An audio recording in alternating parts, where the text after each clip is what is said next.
நாம் பார்க்க போகிறது ஹிஜ்ரி ஆண்டு.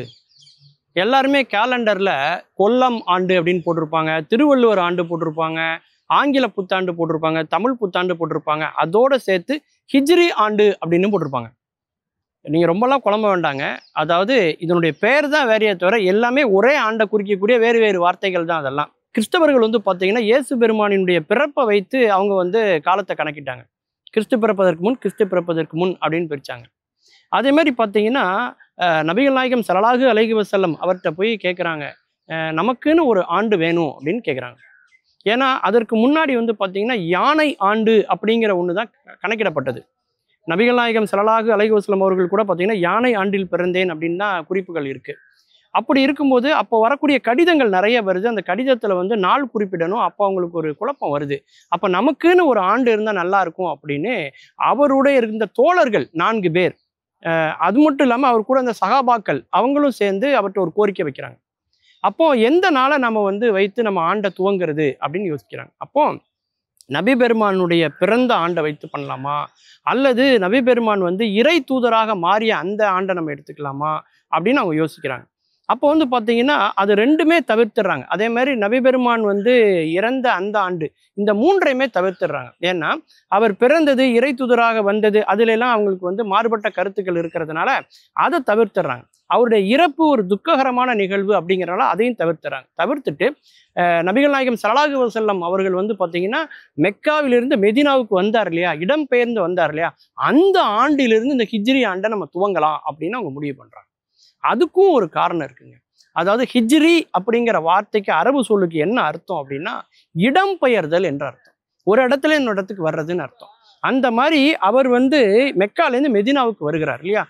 ஏன் மெக்காலேருந்து மெதினாவுக்கு வந்த ஆண்டை அவங்க எடுத்துக்கிறாங்க அப்படின்னா அதன் பிறகுதான் இஸ்லாம் ஒரு வளர்ச்சி பாதையை நோக்கி போகிறது. நிம்மதியாக இறைவனை வணங்கக்கூடிய ஒரு வாய்ப்பு அப்பொழுதுதான் இஸ்லாமியர்களுக்கு அமைகிறது. இறை இல்லம் என்பது இறைவன் அருளால் அப்பொழுதுதான் அவங்களுக்கு கைவரப்பெற்றது. இப்படி பல நன்மைகள் இஸ்லாத்துக்கு நடந்ததுனால அந்த இதை அவங்க எடுக்கிறாங்க.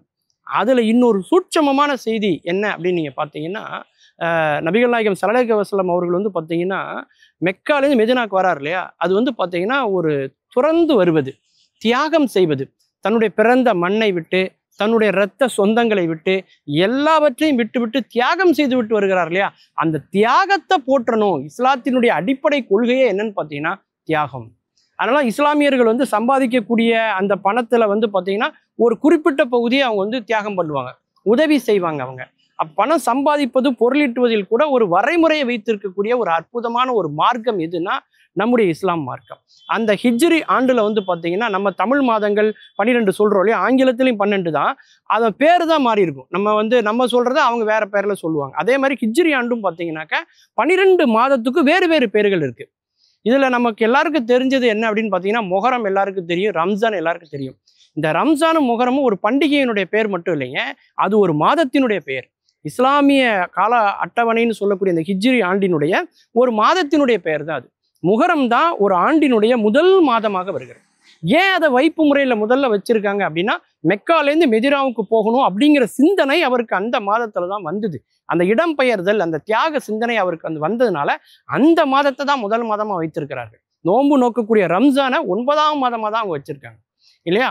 அது மட்டும் இல்லாமல் இந்த 12 மாதத்துல 4 மாதங்கள் மிக முக்கியமான மாதங்கள். ஏன்னா அப்போ அந்த 4 மாதத்தெல்லாம் பார்த்தீங்கன்னா மொஹரம் வரும், பக்ரீத் வரும், ரம்ஜான் வரும்.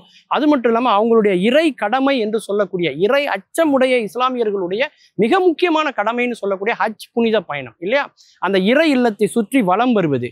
இந்த 4ம் பார்த்தீங்கன்னா ஒரு 4 மாதத்துல வர்றதுனால அந்த 4 மாதங்களுக்கு ரொம்ப முக்கியத்துவம் அவங்க கொடுப்பாங்க.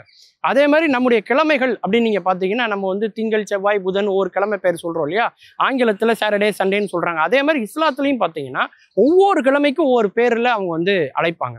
நம்மளை பொறுத்த வரைக்கும் வாரம் எங்க ஸ்டார்ட் ஆகுது அப்படின்னு பார்த்தீங்கன்னாக்கா திங்கக்கிழமையில ஆரம்பிச்சு ஞாயிற்றுக்கிழமையில முடியுது வாரம் இல்லையா.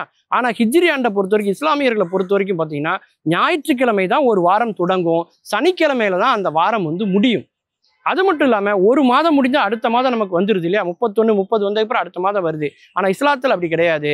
அன்னைக்கு பெற தெரிஞ்சாதான் அடுத்த மாதம் துவங்குது அப்படின்னு அர்த்தம். அதனால தான் புனித ரமலான் மாதத்தில் நோன்பு நோக்கிற போது எந்த விதமான பழச்சாரும் அருந்தாமல், பானமும் அருந்தாமல், உணவும் அருந்தாமல் அவங்க நோன்பு நோக்கக்கூடிய ஒரு கடமையை அவங்க மேற்கொள்கிறாங்க. ஏன்னா புனித ரமலான் மாதத்தில் தான் அந்த இறை மறை என்று சொல்லக்கூடிய திருக்குரான் வந்து அருளப்பட்டது. அப்பேற்பட்ட சிறப்பு அந்த மாதத்துக்கு உண்டு. அந்த மாதிரி ஒவ்வொரு நாளுமே பார்த்தீங்கன்னா நம்முடைய தமிழ் நாள்காட்டி, நம்முடைய திருக்கணித பஞ்சாங்கமாக இருக்கட்டும், வாக்கிய பஞ்சாங்கமாக இருக்கட்டும், சூரியன் உதயம் ஆயிடுச்சா அதுலேருந்து தான் அடுத்த நாள் துவங்குது அப்படின்னு அர்த்தம் இல்லையா. ஒரு நாள் துவக்கம் வந்து சூரியனுடைய உதயத்திலிருந்து நாம கணக்கெடுப்போம். ஆனால் இஸ்லாத்தில் வந்து பார்த்தீங்கன்னாக்க சூரியன் அஸ்தமிக்குது இல்லையா, அந்த அந்திம நேரம் இருக்குல்ல, அதுல இருந்து தான் ஒரு நாள் துவங்குது அப்படின்னு அவங்களுடைய கணக்கில் அது வரும். அதுலேயும் இந்த ரமலான் மாதத்தில் வந்து பார்த்தீங்கன்னா லைலத்துல் கதர் அப்படின்னு ஒரு இடம் வரும். அந்த கதர் அதுல இருந்து தான் மகாத்மா காந்தியடிகளே வந்து பார்த்தீங்கன்னா கதர் போராட்டம் என்ற ஒன்றை முன்னெடுப்பதற்கான காரணம் வந்து பார்த்தீங்கன்னா அதில் உள்ள அந்த ஒரு வார்த்தை அப்படின்னு நம்ம வந்து படிக்கிறோம். அந்த அளவுக்கு இஸ்லாத்தில் இருக்கக்கூடிய அதில் வந்து பார்த்தீங்கன்னா நம்மளை பொறுத்த வரைக்கும் 30 நாள் 31 நாள், அவங்கள பொறுத்த வரைக்கும் 29 நாள் அல்லது 30 நாள் அப்படிதான் மாறி மாறி வரும். நம்ம 30 31 30 31 ஆங்கில நாட்காட்டியில் வருது இல்லையா, அவங்க இதில் பார்த்தீங்கன்னா 29 30 29 30 அப்படின்னு தான் வரும். அப்போ 365 நாள் அப்படின்னு நம்ம சொல்றோம் இல்லையா, அவங்க இதில் வந்து பார்த்தீங்கன்னா 355 356 அந்த மாதிரி வரும் அவங்களுடைய காலக்கணக்கில்.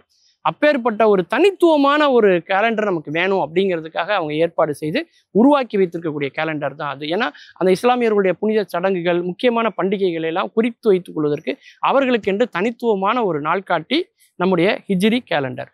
மீண்டும் பல புதிய தகவல்களோடு, அதில் அறியப்படாத பக்கங்களோடு உங்களை சந்திக்கிறேன். நன்றி, வணக்கம்.